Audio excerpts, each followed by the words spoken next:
going. So even though that's live, that's going to a Twitch channel that I've kind of let go dead, and then once from there I put it onto the YouTube. But let me drink a little bit so I can speak. And So then you I'll have do- a Twitch stream? Yeah.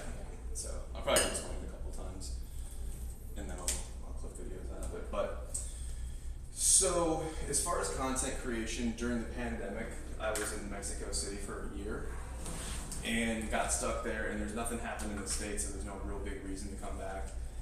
But I'm stuck there, so nothing's going on, and it's a whole year. So I started streaming like video game stuff because there's video game stuff on my phone, and so I get like 100 viewers a night, and on Fridays I get 300 viewers, and I started making a little bit of money with it too. And I was like, this is interesting. I did the math, and I was like, I'm making $77 a day per average on Twitch, which doesn't seem like much, but I only did it for like 3 months. And I was like, if you chart the rate of growth of the channel of that,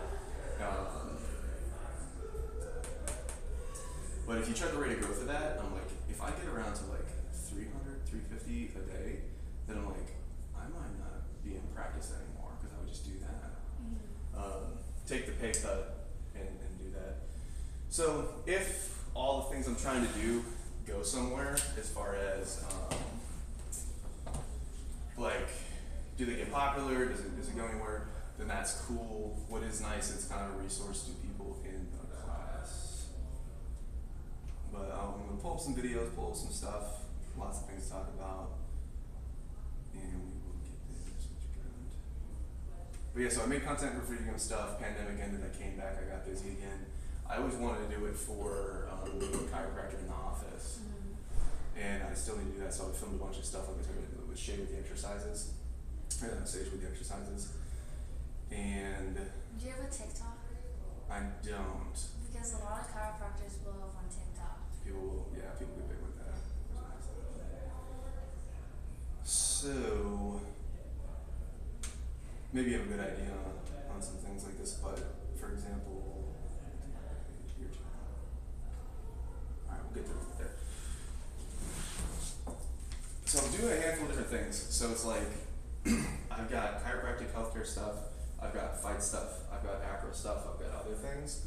And if you put it all on one channel, a lot of people say, oh, I only want to see the fight stuff, what's this other stuff? So on YouTube, people will unsubscribe if you have different things on there, unless it's like you're some big name where they want to see everything that you possibly touch. What Sage was going to ask me yesterday about, like, do I have Instagram? I have a Chiro Instagram just to save the name, and then I have my video game Instagram just to save that. I don't really post to anything. So it's like, do I just throw everything in one of the channels? Do I have a different channel for everything? Because like, I don't want 3 Twitch channels, 3 TikTok channels, 3 YouTube channels, 3 Instagram. Drive me crazy. So I'm trying to figure out how to finalize that. Cause just like that guy was asking, like, oh hey, what's your this, what's your that? And so I think I might just cave and just put them all in one. And maybe what I could do is have one channel where it's all like the most polished content, and then have a backup channel where it's just tons of content and everything on there. But the main thing I'm still figuring out, the main thing I have right now is the YouTube where I'm putting content up, where like you can find the fight stuff on this one, you can find the yoga stuff on the other one, and we'll get there. But What's the yoga one called? Movement Mondays. It should be Gavin Flips. Gavin Flips, yeah. Yeah. Well, the Gavin Fights thing was I just needed something, I needed a name so I could post stuff right now. I'll probably change that to something. Because the whole goal is not so much about me, it's, yeah, I don't know. I'm still chilling on this, still figuring it out. But the goal was to just get as much content as possible up, and then just see what works. And just like in a fight, okay, hey, I'm going for takedowns, they keep getting stuff. All right, let's stop that for now. Work on that later. Let's start throwing head kicks or whatever else it is. Now, the footage. Yeah, I'm so excited. The footage, yeah. Wait, really? So here's what happened. This is the reason why last night at the bar I just peaced out. Yeah. Because Sage asked me with like the Instagram. I was like, yeah, Instagram. I got this account, that account. I'm scrolling. I'm looking through my Twitch, and I'm like, what the fuck is the footage? So I filmed the class. I paused it, and then I restarted the stream. So instead of having one giant video, it would be multiple. And I might be able to find it over here. see you like say goodbye. You were just gone. I looked over and I was like, oh, goodbye. I'm pretty mellow about almost everything, Mhm. and I wasn't like getting pissy about it. But so this is the live stream here. I want to find the holds. Other people on. This I've set it up so it doesn't send a notification, so there's probably nobody watching it live. Mhm. Although sometimes I kind of like having that up in the background. If you can see it, you get distracted. But for me, I can see if the stream drops, and then I'll like go and reset it and deal with it. Yeah. But I don't know if I can find the old videos while this is live on here. I don't know, I'm figuring stuff out. Long story short, so I filmed the class, and that was a good class, I was happy with that. I filmed the class, I stopped the stream, because if I just have it all in one, it'll be like a 3 hour long video. So stop the stream, boom, 1 hour class, good, done. I restarted the stream. See that little red icon over there that says it's live and filming? Yeah. Said that, I can see the camera move around, everything's good. Okay, we did the fights. It filmed the first fight with Colin and Marco, Mhm. all 3 rounds. It got 1 round of Jared and Zach, and then blue screen of death. So if you look at the YouTube, I think I was so excited to see it. I know, I was so I don't heartbroken. think anybody filmed it for me. I don't know if anybody filmed yours. I know Joe filmed some. Yeah. So what we're gonna do in the future is, in fact, I think I have extra phone here. So a couple issues. If one thing went wrong, would have been fine. We would have it. I was on the Wi-Fi at the gym. The internet dropped out. Usually, if it drops out, that whole thing will turn blue, Mhm. and then I'll just figure out the Wi-Fi and whatever. I'm not gonna use the gym Wi-Fi anymore. I'm gonna use my own. And the Twitch app messed up at the same time because it just kept showing red light live, video is going, we're good. No, it's an absolute tragedy. And now I get to have this conversation, explain this 100 times to everybody. You should just show them the recording. I thought I uploaded it to YouTube. Latest videos. Colin Marco. I thought it went up. Because I know I uploaded theirs. Maybe I didn't upload the one. I should be able to find it in content. Studio. But there's actually a lot of stuff to talk about. So we'll get through it, but. Yeah, I feel like I have a ton of videos. Yeah, I uploaded so much shit last night.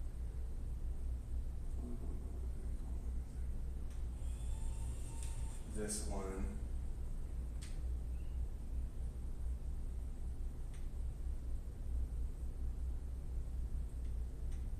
Oops. See, I started getting all blocky and shitty. So it's just an hour of that. No, that's so devastating. I was so devastated last night. Yeah, I know. Because if I got your fight on internet, there's no way that wouldn't be just 1 million views. It was absolutely fight of the night, skill wise, technique wise. Madeline's fight, 2 hip tosses and an arm bar from Matt. Oh my goodness, she went for double leg. She realized that putting herself underneath a bigger opponent in a headlock is not the way to go. She comes out, hip toss, massive. Oh my goodness, because that fight's gonna be gone either way. All the fights gonna be gone either way. Yeah, so the good news is the fights are going real well. People are getting better. The event itself is awesome. Very rarely in training, once you get through like the initial phase, you know that you get a little bit better every day, but you don't feel it. You do something like the mock fights, you feel better. You didn't know if you could win your fight last night. You made that happen. I mean, maybe you did. From the first mock fight to this mock fight, like I feel a big difference. It felt different, right? Yeah. Yeah. It doesn't feel so like No, you went there. You're like, I have a game plan. Yeah. So for anybody who missed it, first round striking back and forth pretty even. Sage has some really good skills. You got some really good skills. It's very nice to see how those fit in.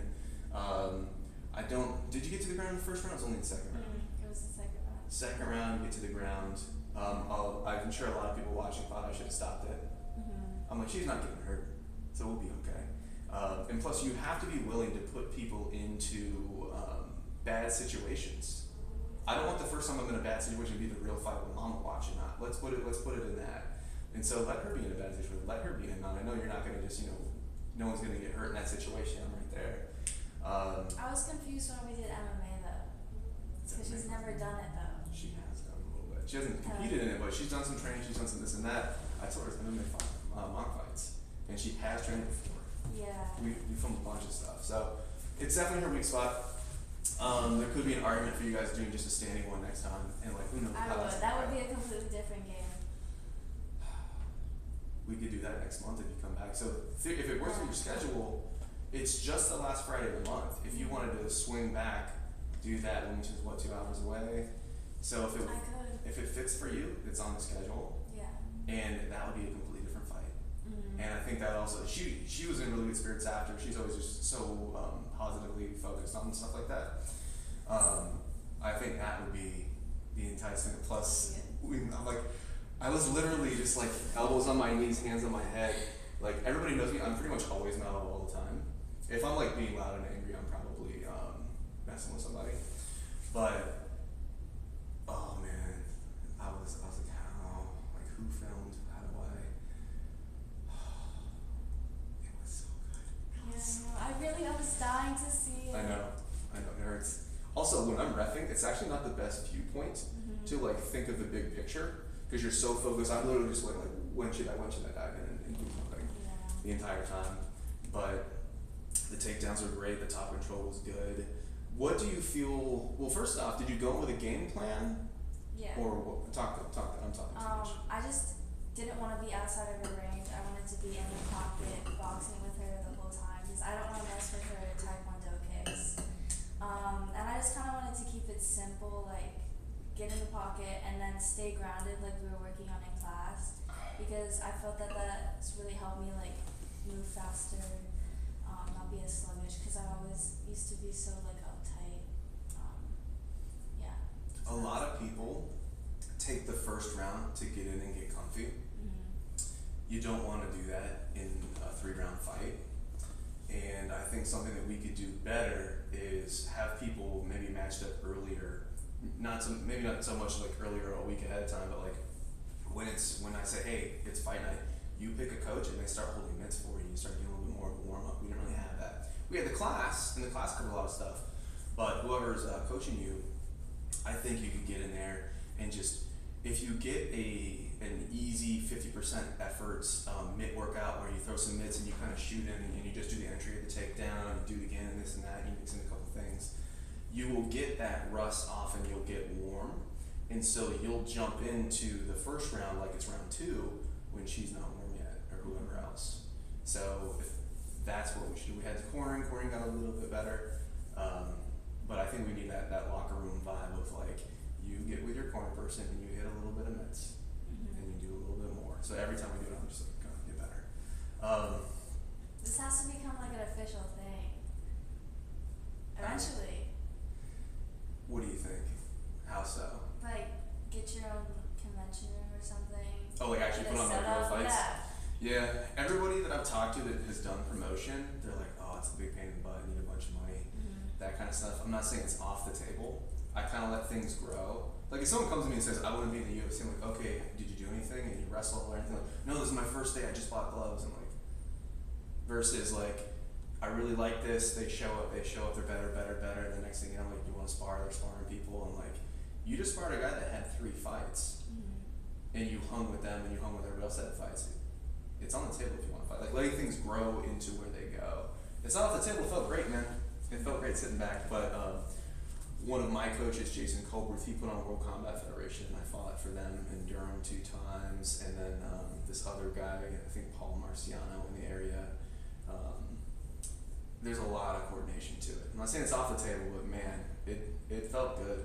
I think the next steps for us is for me to contact other gyms and get some fresh blood in.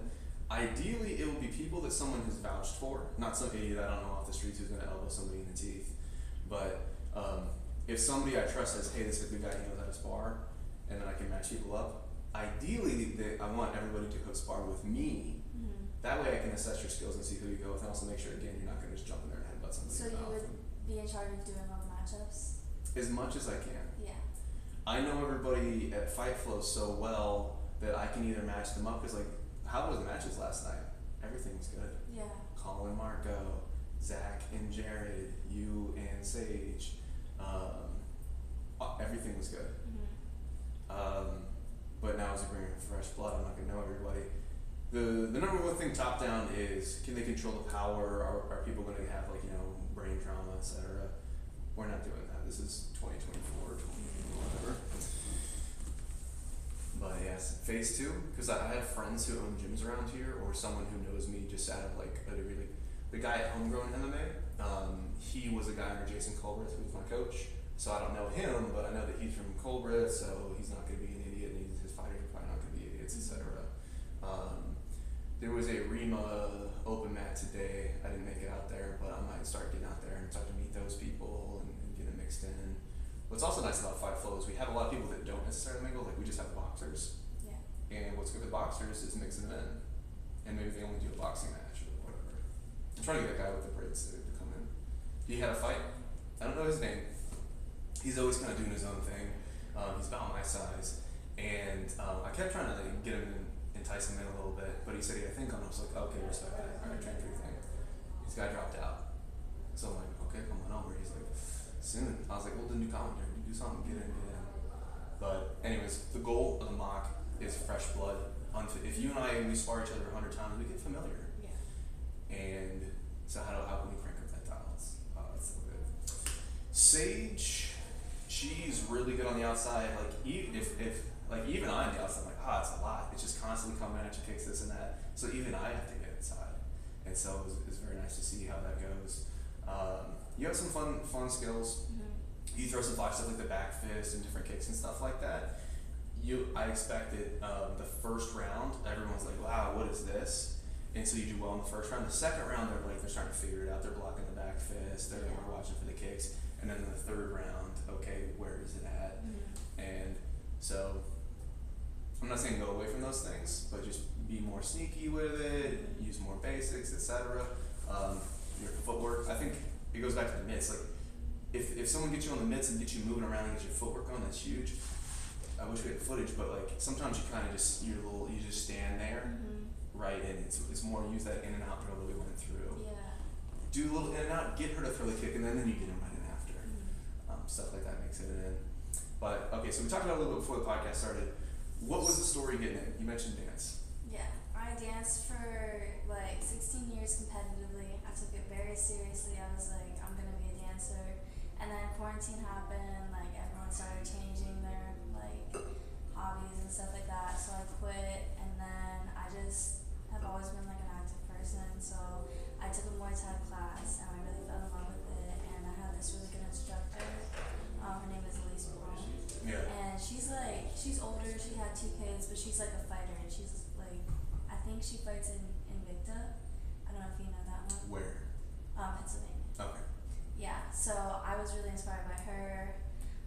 Moved to college, started doing MMA at Brunson's, and then that's where I really got into it. Do you have family in PA or family in Raleigh or? My mom and my dad live in Morrisville. Okay. Most of my relatives live in Pennsylvania. I live close to Pennsylvania. Gotcha. Yeah. Why was it inspiring to see a female do it, or did that not matter at all, or what? It was more her character. I worked with her teaching the kids at my gym, and she taught obviously martial arts, but then she taught them values and like how to be a good person inside and outside of the gym and how to like converse. So just all around an amazing person, and then I saw how passionate she was and how serious she took her fighting, and that was really inspiring. I thought about this, and I had a convo about this last night or the night before, where I teach fighters about fighting, but I don't necessarily teach about like the discipline and the values and stuff like that. And I thought about like how would I add this into what I do. My thoughts is like the smash mentality. If somebody smashes somebody else, you go and you smash them, kind of like training dogs. You're not hurting anybody, but just like, all right, and so you learn values almost like secondarily. But as far as, I'm trying to think of the number of times like a coach has actually sat down and like had these kind of talks. Like I've had one of the, I think it might have been Brandon, who has Gracie Raleigh long ago. It might be him or it might be another guy, where they're talking about how they don't want to teach somebody who they think they're just going to go run out there and just go start fights and headlock people, etc. and stuff like that. always wondering like how should I incorporate those things. I do think that constantly pushing people typically works out any negative flaws of people. You squeeze the sponge out a little bit with that. There was one guy in the entire time I've trained people. There was one guy where I literally thought about just like sending him out. Guy came in completely out of shape, which is totally fine. Massive tap out tattoo on the neck, full logo on the neck. Coming in, talking. There's actually two guys talking about like street fights and this and that and and all that. And I'm like, oh, you know what? I don't know if I want to teach this guy. Because my thought then was, is he going to go on the streets and do something stupid or cause more problems? I don't want to put that in the universe, because he's a bit of a knucklehead. But in training more and more and more and more, the knuckleheadedness all went away, and he was actually really good. So I like that. One of my buddies, he's a black belt now. His nickname is Bagels. Bagels? He's in Raleigh. Why? His name is John Telfer. His nickname is Bagels. I think it's inappropriate. Oh. If I had to guess, I'm like 90% sure it's inappropriate. So, but one of the guys that would come to my class all the time, he was like 10 or 15 years older than me. Real in shape guy. He had a painting business, and he would hire Bagels as just like help from time to time. And so he came into me, and again, this guy's older than me, but I'm coaching him, and he was telling me that he's like, I got a buddy, he's getting street fights all the time, and he thinks he's good. He said he's like 400. No, he thinks he's not shit, but like he's not big. He's probably gonna end up getting hurt. And so bring him in here and knock some sense into him without hurting him, and maybe put him on the right path. So he comes in, and I'm already kind of thinking about it because I'm only 20 at the time, I'm not that mature. But he comes in and he goes through class, no big deal. We get to sparring. And right as we're all gearing up, he's talking about how he's like undefeated on the streets. Anytime someone talks about on the streets, undefeated on the streets, he's like 200 and this and this and this. And I was like, okay, anybody new as far as me first? Absolutely. He had absolutely nothing. Really? Nothing. The worst boxing I've ever seen, this and that. And I'm like, are you seriously fighting people? Are you actually beating anyone? You probably had a gun. Who knows? I don't know. He was strong. He was a small guy too. But so we did all that. And he wasn't wild or anything, so I went to spar with everybody else, and everybody cleaned his clock. Nobody hurt him or anything, but just everybody. And these are just like exercisers to fighters, the whole mix. He's sitting there, and you realize that he's like the lowest on the totem pole. And I think from that day, all street fighting stuff gone. He became a ideal student, perfect. I think he won a lot of big jiu-jitsu tournaments after that too. He trained me for like 2 years up until blue, maybe purple. Then he went off to Jason Colbert's gym when he was in Raleigh. Next thing I know, he's got a brown belt. He's teaching the kids class. I go to Florida for grad school. I'm doing a little Facebook creeping. He's got a black belt. So he just won a bunch of medals. He's there with like a fistful of medals dangling down. It's all IBJJF and all the legit divisions, doing his thing. And so I think about that, and I was like, this guy was a scallywag fighting people in the streets to now he's a good kid, and he did that through fighting. So I don't know, I thought that was my old man tangent. But those are two people that I was like, maybe I shouldn't, maybe I don't know. So it's been helpful. It's been nice. I think about stuff like in the future, people have kids. I think he had a kid. In the future, if you have a kid, you're gonna draw on this stuff if you ever have to like coach your kid or like develop them in some way. I think it's fun. I was at one of the gyms. I ran the clinic at one of the gyms, and I see patients for a long time, 30 minutes to 60 minutes. So there's a lot of time to talk about whatever. And the number one thing, because I did some fighting stuff at the gym too, just kind of for fun, wasn't official in the class or anything. When they found out about it, the parents would say, "Hey, I've got a kid. They've never thrown a punch. They've never even been in like a situation like that. Can they tag along with you?" And I was like, "Okay, how old's your kid?" Like I was only like 8, 12, whatever, 22. All these parents with like high profile jobs and this and that, all their kids, no fighting background, nothing like that, just never even been a little bit. And the world needs more people with fighting, guys, girls too. It's easy for me to just kind of go down the guy path, but for girls too. Fighting is the fastest growing female sport. Oh, really? That's good. Yeah. Part of that's the way, like, fastest growing because it was so small, but the rate is getting up there. So, especially Fight Flow, a lot of ladies up there. You fighting stage next, standing. Yeah. That's what's up. Yeah. If only we had that video, put it on YouTube, get more people in. I know. The only answer is one, seeing if anybody filmed anything, and doing another one. I know. Do you have other security cameras in Fight though? You get the. I've actually thought about texting that, so I think that's gonna be another option. I don't know how much of the mats it gets, Okay. but tonight, I was gonna wait until Scott finished the belt thing, Yeah. but tonight, if we can get the security footage on that, Just anything. anything, Yeah. yeah, those are amazing fights. The only answer other than that is we gotta do it again. Well, I'm fine with that. Yeah. We'll figure out what the last fight of the last Friday of the month coming up is. Okay. But yeah. After you get Sage, is there anybody else that you want to fight? Cindy. Who's Cindy? You asked me to bring her into MMA, and I asked her, but she wasn't like into it. She has like dirty blondish hair, kind of like larger eyes. She does the Muay Thai classes with Johnny all the time. Wears like a hairband. She's good. I sparred her once. Yeah. Yeah. Yeah. No MMA though. That's fine. Yeah. I would just do stand up. Yeah, that's fine. You ask her. Okay. Yeah. You ask her. We'll make that happen. I could even do a tournament with ladies. One night tournament. The three of us. Or more. Madeline's legit. I told Madeline before. I told her like a month ago. I was like, "Hey, the ladies' fights are it's a good thing. It's going well. Come into classes, and I'll give you the exact drills that you need. Protecting your head and closing the distance, getting into the ground, getting into the cage, takedowns off the cage, all the basic stuff that you need to handle against a striker." But you didn't get it. She's got schedules this, schedules that, etc.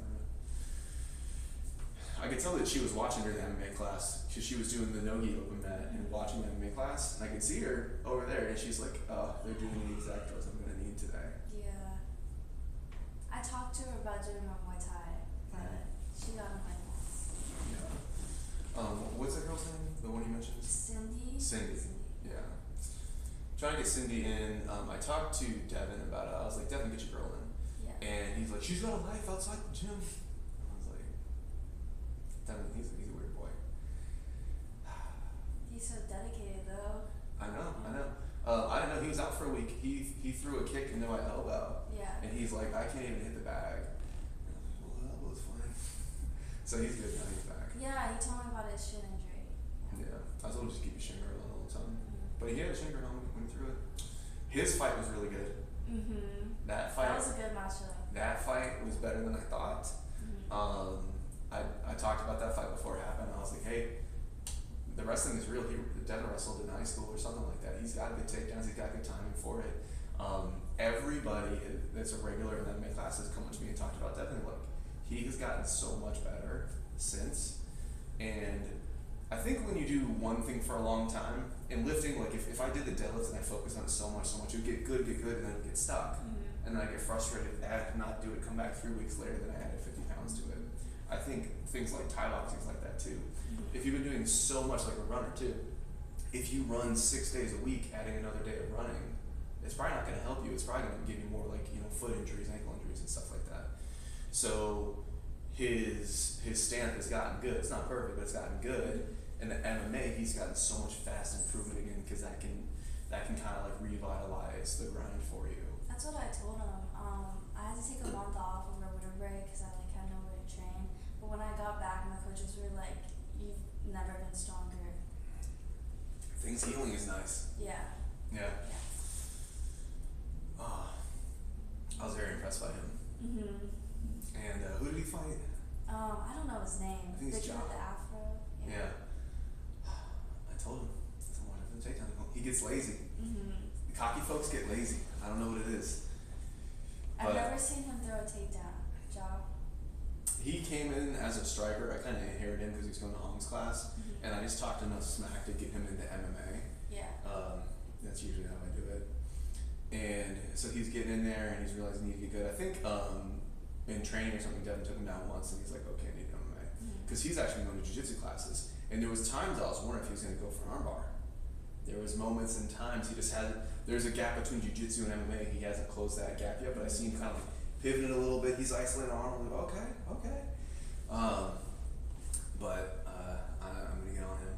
Yeah. Next time I see him and I'm putting in a drill like hitting a heavy bag or something like that, and he's kind of like, if he starts slacking and taking his foot off the gas a little, I'm just getting next to him and saying, you got tired in your last fight. You were tired. I heard that thing you said about his haircut. Which one? I've said a lot of things. I don't know. Broccoli? No, I didn't hear that one. But you said something and they got pissed off about it. He did? Yeah. Good. Yeah. Good. I try to talk a lot of trash before the fight, during the fight, after, etc. Or like in sparring and stuff. Because I don't want the first time that you've had trash talk to be in the show, in an actual fight, because it throws people off. Like, oh man, he's saying this and this and this. If I've done that a lot to you, then you're like, okay, we've been here before. Or like, I throw axe kicks on people a lot. One, I can control it, so I'm not going to drop a heel through somebody's nose. But I'd rather the first time you see an axe kick again not be in a fight, because you're like, oh, whoa, what was that? No, you've seen it before. Yeah. So I like pushing people like that. I feel like it's like constructive bullying as much as possible. You know, shoving someone in the cage, beating them up and stuff. Are they getting hurt? No. Are they getting worked? Yes. But yeah, that was a great fight. I'm not even over it yet, the footage issue. Scott does have cameras, and there is a chance. Okay. There is a chance. And even if we've lost all the audio, that's fine, because I'll just voice over it when I put it up on YouTube or something like that. But yeah, I need that. Madeline's fight, that was Yeah, I want to see that one again. I want to watch all of them again. Oh, yeah, so good. It's going so well. What would you change about the whole setup? I could coach the cornermen a little bit better. I want every fighter to have the instincts of get your own mouthpiece in your glove, because that way your cornerman, he needs his hands for you to do stuff. He needs his hand for you to ice. He needs his hand for you to talk or whatever. So if you get it in your own glove, Yeah. then that's huge. And then just sitting big with a big chest, in through the nose, out through the mouth.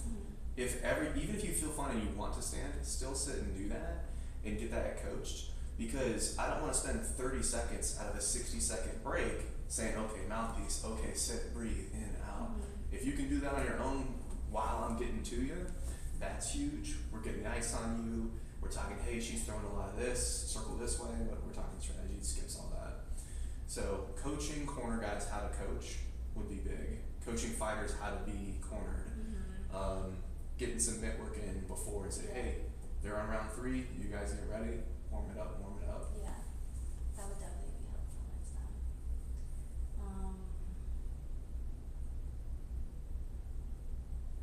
I think let the fighters know who they're fighting in advance. So then you How get much like advance? 1 week. You get a week 1 for strategy or something.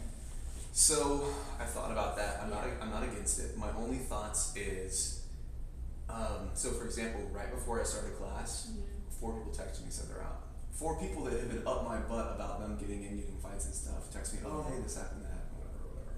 And things happen, that's fine. So Well, I think that's a part of it. Like It is a part of preparing and then having them drop out and then switching your game plan last minute. I think you're right. So yeah, the only hesitation I had on that is like, my number 1 pick for you was Sage. I didn't know she could make it because her schedule's always crazy. She literally came right over from Taekwondo. Oh, I heard about She also that. had a little hamstring thing that she's been talking about for like a week. Which I said, hey, that's where we're all at, and you're never gonna fight 100%. So she still took it in spite of all that stuff. I was literally calling her. I don't know if you saw me on the phone, I was calling her. That's why I filmed on the other phone, so I got my phone for you to double check. But if she was out, then it would have been you and Madeline. Which that's still good too. If I can just teach her to protect her head. Madeline was so terrified. She's like, I'm gonna cry. Win, lose, this, that, whatever. I'm gonna cry because everyone's watching me. And I was like, okay. But she didn't, did she? I don't think she did. Yeah. I didn't In see first round when she was thinking about it. that. Yeah. But now you got too much in front of you to focus on. Some people, whether they get hit or not, they just go for it. It's different coaching ladies though. Madeline had some sort of leg injury. I think it was just like a muscle thing, so not nothing nasty. Something with her knee. This was before that. Something down here in the soft tissue, not too crazy. Yeah. And so when we were going in jiu-jitsu, she throws a triangle on me, and what I try to do with folks, I try to let them get something deep, and how deep can I go before like, oh shit, I need to defend it. Like like Madeline's caught me and stuff because I let her get way too far before I started to defend. You get fucking caught that way, which is good. But anyway, so I let her get super tight on a triangle, and so I start to defend, and I look and I realize I'm like, she's crying. Like, wait, Shay, Gavin, why are you crying? She's like, I've got this leg injury thing. It's fine. Just keep going. I was like, is it fine?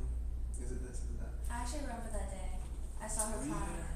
Yeah. Maybe that's what it was. Yeah. Yeah. It was like a month ago. Yeah. And so I'm like, well, what? Like, first off, did I hurt you? You should know I've got this leg thing working on. I thought you It's were like different. being mean to her. Yeah.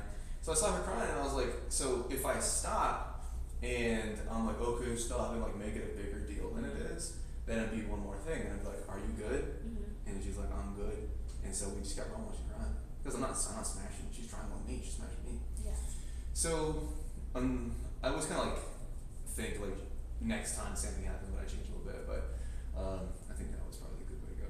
She knows me well enough that she's like paused, and it's like, it's not like I'm digging up with her. Mm-hmm. It was her own triangle pushing on her own leg doing it, and Yeah. I'm not exploding, so I'm like, but I don't know, what I learned from ladies is sometimes I'll go cry it out, whatever. When you fought, Joylan, I felt bad about that. it wasn't about getting hit, it was about, it matters the same thing, it's about everybody watching. Yeah. So in the first round, I'm watching in there, I stepped in for a second, I stopped you guys for a second, I said, hey, we doing good shit? Mm-hmm. I'm like, are we really doing good shit? Mm-hmm. You want me to continue? Okay. Get right back. Right back at it. And then what happened after that? Round 2 and 3 go fine, end the fight, she's having a great time, she's sitting there watching, coaching, laughing. Yeah. I talked to her after and I was like, hey, you should be really good. I thought it was the back fist you said. Could have been. Yeah. Could have been. That back fist was a little rough. You gotta. I think it's a combo. It's a combo of the back fist plus the little gloves. Yeah. Oh, I had someone else's gloves on. Did you have my gloves on that one? I had like 12 ounces or something. When you throw the back fist, are you doing side or are you doing the back of the hand? Side. There's no padding there.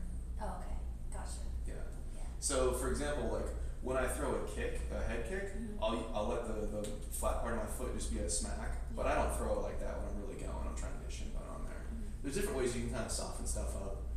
With the back fist, you can use, there's a little bit of pad on the backhand. Right here is bone. Yeah. Back in the old Japanese pancrase days, they would hit and try to hit with the bone Mhm. because you can cut somebody like that. So you gotta learn. I tell everybody control is a skill. How we can throw, what we can throw, etc. Also, boxers never see back fists, Mhm.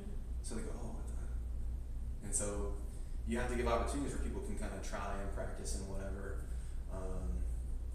and just try to like, have the training wheels on a little bit. Like, what is that? Telling you to chill down a little bit. Yeah. There was probably like 2 shots with Sage where I was like, back it down a little bit. That's about it. But what's different is the Taekwondo people, they jump in and they jump out a lot. Mhm. So if every time I throw something and you jump back, I'm going to jump in more. So the one time you don't jump back, there was a lot on it because I thought you were going to jump back. Yeah. So just do the best you can. I know no one's out there yet, like I'm trying to hit somebody. Zach's knee, not. I didn't think it was bad. How's it? So I know that he was able to walk out looking fine, walking normal when he left. Pros and cons of that. Sometimes when the injury it just happened, it's recent. Mhm. Sometimes swelling can actually make you feel more stable than you are. Yeah. So I'm probably gonna text him tonight and get a double check. But I know he gets tweaked often. So if I see him go down on something, I'm not like, oh my goodness. If I saw you or someone else who never goes down for stuff go down, then I'm like, okay, we need to figure this out. Mhm. But he gets tweaked all the time on things, so you have to like, okay, how much is it? We won't know. And even doing an assessment right there, I wasn't gonna do it, but if you do an assessment too soon, everything's swollen, everything hurts. Mhm. So every test would be positive. So just throw ice on it. We'll talk about it tomorrow or the next day. But after sitting for a while, he was like I said, he was able to walk out on his own and walking fine. You wouldn't notice if you saw him walking around. Too early to tell, but genuinely positive. When someone strains a ligament, there's 3 grades to it. So if my fingers are the fibers, Mhm. grade 1 is we've overstretched some stuff. Grade 2 is we broke some fibers, and grade 3 we broke the whole thing. And so if you pull on someone's knee, grade 3 they're sliding all over the place. Or he might have had like a grade 1 strain. So hope for the best. Not too bad. Nobody did any weird stuff with Can you that. still train with that? We'll see. I'd have him wrap it up and do a bunch of ice and get the swelling out of there. Yeah. And there's some basic stuff like, okay, can you walk on it? Can you sit to a chair and stand up? Can you do a squat on it? Okay, can you do a pistol on it? And with jiu-jitsu, it's so easy to control the intensity so much more than any other combat sport. Maybe he could do some drilling and let's not roll for a little bit and slowly get back to rolling, et cetera, et cetera. So I'm optimistic, but I'll wait until I get more info and see how he's doing. But it was pretty standard. I think first off, his coach told him to stop throwing his kicks, but he threw the kick, got caught. That's funny.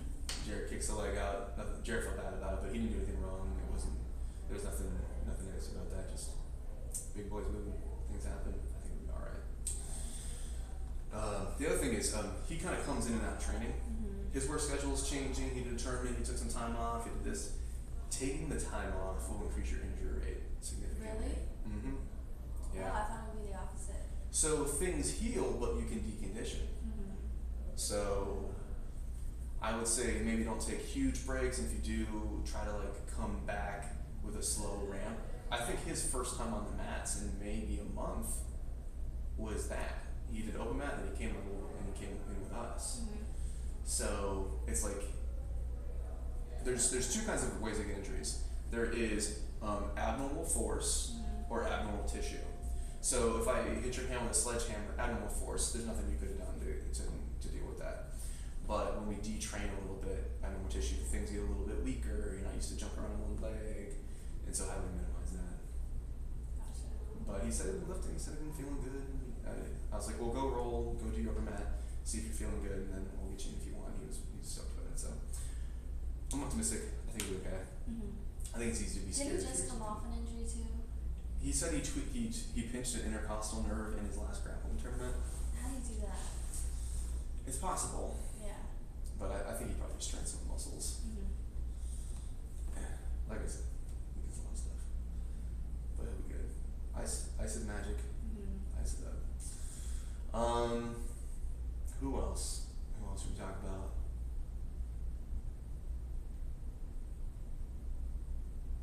What other fights? Manny, Marco. Who'd Manny fight? I don't remember. I remember coaching him though. Right? What is your thought process when you're cornering people? I had to kind of figure it out. I'd never done it. I was actually going to ask you for tips because I felt like I was just trash. But the first mock fight, I was just like calling everything I saw. The second one I did, I was like, okay, what if I gave them 3 things to focus on? And it seemed like the less to focus on, the better they do. So Huge. and then maybe having 1 or 2 things I yell out, like keep your hands up or like pressure him, something like that. But never really done it before. So my best advice, we go from what's the highest value to the lowest value. And it's different for your athletes too. The most important thing for me, if someone's cornering me, is the clock. You can get lost in 3 minutes. You can rah, rah, rah, back and forth, then you hear someone go 2 minutes, you go, oh no. So as much clock as possible, halfway, 1 minute, 30 seconds, 15 seconds, stuff like that, huge, high value. And it's just a call. Minute. Yeah. High value call. You'll find, especially at this level, that the majority of the stuff you're shouting is probably going to be chin down, hands up. High value, basic stuff, and it's what everybody needs to work on. Maybe a little bit circle this, circle that. What I don't like is, I don't think I'm going to do one too much, because I haven't really coached him on this. Jab right hook, right cross, right kick, like this and that. It's not a video game, you're not pressing buttons. And by the time you call that, and by the time they process that, and by the time it goes, the window's gone. And then hear it. Right? Yeah. So if someone's fighting you, I would say, watch out for the back fist. Right? Circle this way, throw the right hand. Not right uppercut, left hook, this, that. Because I'm hearing it, you're hearing it, we're both hearing it, we're processing it, it's not there. But maybe every time I shoot in like this, you see the uppercut. So see one thing. But high value. The clock. Hands up. Get your chin down. Protect yourself. Circle this way. Bring them over here. Let's talk about that. So, did you ever watch Matt Hughes fight? Basically, Khabib is version 2 of Matt Hughes. American wrestler, shoot in with a massive double leg, scoop your ass up over his shoulder like a farmer boy, carry you to his corner, slam you down, and do ground and pound. Everybody thought he was showboating, look at me, I can carry the guy. And there's a little bit of that to it, but what was happening is the octagon's actually fairly big, and the whole place is loud. Did it feel loud when you fought or no? No. Yeah. We only have enough people on one side. I mean, eventually over time I want to get more and more people and make it more loud, so it's difficult to hear. We'll get there if I can get you a goddamn video. But so he would carry them over, slam them in his corner, and literally the fence is here. I'm on here. Your coach is yelling right through, and they're so loud that he can't hear his corner, and I can hear my corner. And my coach doesn't want him to yell all day. Yeah. So things like that's huge. So whether you maybe wrestle somebody over here, or you just use your footwork and you bring the fight on the side of the cage. That was a big factor in my first fight. You hear Jason Colbert the entire time yelling, "Bring him over here, Gavin! Bring him over here!" That's what we were trying to do. So that's huge. So bringing him over to you is a big one. But basic stuff is good. Basic. Keep the hands up. Watch out for the double leg. Add some fakes. I remember my first kickboxing match, I had like 4 people yelling at me at the same time, and it was so bad I just stopped listening to all of them, and so, I was just doing my own thing. Yeah. But it got like so confusing. Yeah, a lot of calls. Jason, I keep mentioning Jason Colbert. He was a Raleigh guy. I was a Chapel Hill guy. I only went over to their gym when fights were happening, or like once a month. And so he would use terminology that I wouldn't know, because I wasn't really one of his guys that had known that much. Yeah. Good calls, but he'd say arrowhead. I don't know what arrowhead is. It's a way to hold on a bar and things like that. Different things like that, so having the lingo down is helpful. Oh man, I'm feeling it again. I'm so excited for how all this is gonna go. Corner is good. Did you do any commentary? Yeah, I did Maddie's. Yeah. Yeah. We're gonna do more of that. That's when I do the lapel mics. Oh, I remember what it was. So all the fights, when you fight anything, everything's loud, and hopefully your coach's voice cuts through, but not always. In my first fight, my coach had coached 3 people before me. His voice was gone. So Billy Valley, another coach.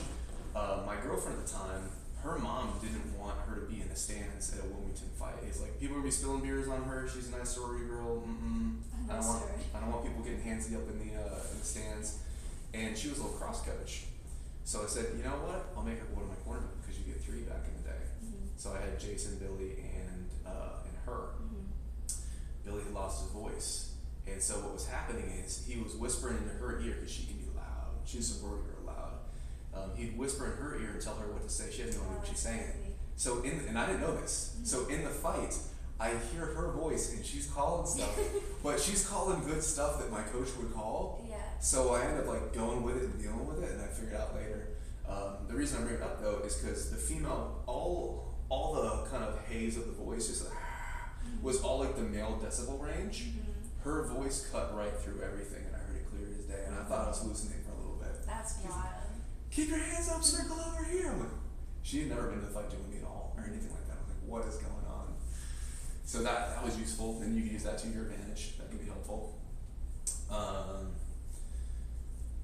so excited. I do plan on getting Sage on the show.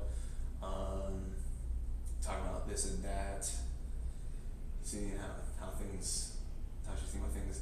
I think she'd be absolutely down for a stand-up. I think she probably would want that too, because it's like, okay, it's her turn. I kind of like that. I was wondering if we do one of these crossover matches, maybe like one round, like Mighty Mouse. He's a really good MMA guy. He did UFC for a while, and he went to one, and he fought one of like the best current Thai boxers, Raleigh. And so they did a special rules match where it was 1 round kickboxing and then 1 round MMA. And so we could do mixes like that in the future. Let's say, in theory, if you guys could meet up again. But yeah, that would be huge. Yeah. And then I'll have I'll have this one filming, just straight up filming, and then I'll have that one doing it. I won't be on there. And then a backup filmer. Backup. People in the crowd. Yeah, that one too. Yeah. This is my stand. I know the gym has one, so I think what'll happen is I'll get one of the stands, and whoever's fighting will put their phone there and have their film on that way. but redundancy, just in case. Yeah. But the only answer is do it again. So, your girl, who I keep forgetting her name, send her a message. Cindy. Yeah. Send her a message and be like, yo, this is really awesome, you want to do this and this. Yeah. We'll have to decide, I'll see what Sage's schedule is, whether we do number 2 right next, or we put something in the middle. Yeah. But it's all on the table. Whatever works for everybody's schedules would be good. I know Johnny Cruz started that other gym. I do plan on getting him on the podcast and just, how things going. A lot of questions about starting a gym and this and that, and his whole story. I met him 15 years ago, 10 or 15 years ago. How'd you guys meet? On Glenwood, there's a Tesla place, actually where I got my car. It used to be a gym, like a Rapid Fitness or something, and inside the gym there's this giant room, this MMA room. And so one of my buddies who used to come and train with me, giant dude, he wrestled with one of the UFC champs, Rashad Evans. He wrestled in junior college with Rashad Evans. Bigger. He came over here. He got in a mix with us. He was with Jason for a little bit. We had a good mix. And fast forward, I didn't hear from for like 3 months. He gives me a call and says, "Hey, I have my first pro fight coming up in the Raleigh Convention Center. I need an MMA coach." And I was like, "What's the schedule?" So we're driving. We're doing it. I was his grappling and MMA coach, and I believe Johnny was his Thai boxing coach, and we were doing it over Rapid. So I never had any direct interactions with Johnny Crew. I would just watch him do this thing, and you can kind of look and get a sniff and like, okay, that's legit. And we had guys fighting in the same show. So Johnny had his guys, I had Keith Bell, the pro, and we're in the same locker room, and you're doing your stuff, and we're doing our stuff, and we had this other guy over there doing this stuff. It was a kung fu guy, and he had this terrible goatee where it was like this and just straight down with a little bit of hanging off, and he was teaching some crazy like kung fu whatever stuff, and I'm with my guy Keith, and I look and I see Johnny, and Johnny's looking at me, I'm looking at him, and we just have that same like look of just like, good luck, man. Because there's nothing you can do. If that guy walks down and take a piss, you can't go over and like, all right, listen, throw all that out, throw boxing like regular, don't do kung fu stuff. It's too late. At that point, if anything, good luck, do that kung fu. But I don't think things went well for that kid. But just me and Johnny, we both saw each other and we're just like, but I'm busy, I'm gonna focus on my guy. But You ever see that fight? the kung fu guy? Yeah. No, I don't think it went well because I remember people making jokes about it later. But we didn't know him. I was like, man, there's a little bit of everything tonight. I don't like to loosen up until my guy or my fight is done. And then, okay, let's party, let me watch everything, let me chill, let me this and that. Like we're in the trenches right until it's over. And then that, whatever, everything's a big joke, it's fun.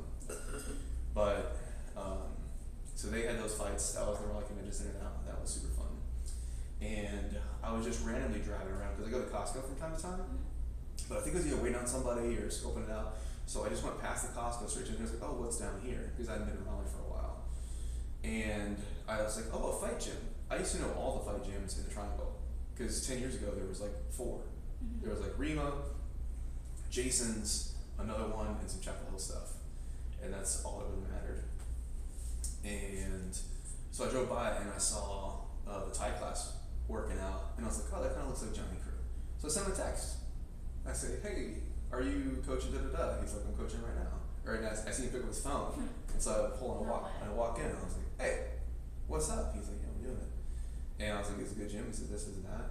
And I was right when I left my current gym, the weightlifting gym where I was doing all the MMA stuff before. I was like, well, I need a spot. Because when I was up the road at Lifetime, there was no matted areas. There was a gymnastics room that we could sneak in from time to time when like it was later and there was no kids classes. But we still had to wear like sweatpants and stuff because the carpet of the gymnastics room would just burn your skin off. So literally everybody showed up in like sweats, and we just stuff there. And Did you pick some of them over? Jared. Yeah. Jared who fought's one of them. Kishan who fought in boxing is one of them. Manny's friends with those guys. I used to have like 6 to 8 people that were just all there all the time. Dolly came over from that, so there's actually a handful of Fightful people that came from that. But I was teaching. We had heavy bags and we just had area, and I did a little bit of sparring, but nothing really to the ground. And they're like, we know you do grappling and all that, where could we do jiu-jitsu and grappling? And I was very surprised how high the interest level was for grappling. And so I was like, wanting a spot. So I talked to Scott, and I'm like, hey, I'm no nonsense. I know you got an open mat, is it cool if I come here, if I bring people this and that? And I just kept showing up. And then I think a while back, he was just like, you're here all the time, put it on the schedule. And I was like, he's like, you've been here every single Friday for, I was like, okay, put it on the schedule. That's how that happened. He's always wanted that gym to be an MMA focused gym. Yeah. And he's like, if you look at the schedule, we really have one MMA spot. And I want to be an MMA gym. So I'm interested to see how the schedule's going to transition with Johnny leaving, with this, with that. Do you know who's taking his spot?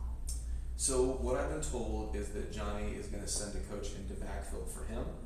I don't know who the coach is. I don't know if Scott knows who the coach is. Things may have evolved. I'll have Scott on the podcast pretty soon, just to chat about all the things and to see. I told Scott, if that's a solution, okay, cool. If it ends up not working, because my Monday and my Wednesday is acro days. I just set those kind of in stone. I don't want to just like change real quick on it. But if he would give me the Tuesday, Thursday evening slots, what I want to do is a 6 to 7 fundamentals beginners, and then 7 plus would be advanced. Because what will happen, and you've seen this before, is if I teach the 5:30 Tuesday, Thursdays, half the people will be very experienced and half the people will not even know how to put gloves on. They'll be on the mat with like socks and stuff. And so do I slow you guys who need more development so I can give the new people the amount of time they need, when what I'd rather do is be like, okay, 6 to 7 newbies, and if someone like you that has skill wants to show up, know that you're probably going to be helping. And you might like to coach or learn how to coach. Oh, yeah. And I'll just say, hey, you grab this kid, get his leg check drill good, get this good. And then that's good reps for you. Also, you figure out what you know when you coach it. You might think you got that back fist down and it's good, you're hitting people with it, and you are. Okay, coach it to me. You're like, oh, what would I do? How would I? It feels different. You get another level when you coach it. So anyways, 6 to 7 would be fundamentals. And even on the people that aren't looking good, if I pull them out and I say, okay, slip punches, I never get bored of basics. So Marco's a good example. Marco can spar with everybody that shows up. Have Marco slip to his rear. He's always leaning back and off balance. And so that's when he's getting caught. A lot of the punches that happened yesterday that, I wouldn't say they're hard, but the ones that caught people, it wasn't because someone was throwing hard. It's because if you get caught with your nose up, a light punch is going to ruin you. Or if your chin's up, a light punch is going to get you. Or my neck can't even go back from here because your neck locks out. That's not going to feel good. Versus here, I'll be okay. You know, I'm not trying to get hit there. So in Johnny Cruz's class, he'll get more advanced into the Thai boxing, and here's the elbow, and here's like an 8-punch combo and all that kind of stuff, and he's got a lot of the culture to it. I like that. I like to go the other way and say, all right, can you check kicks? Can you do basic footwork forward? A lot of people can.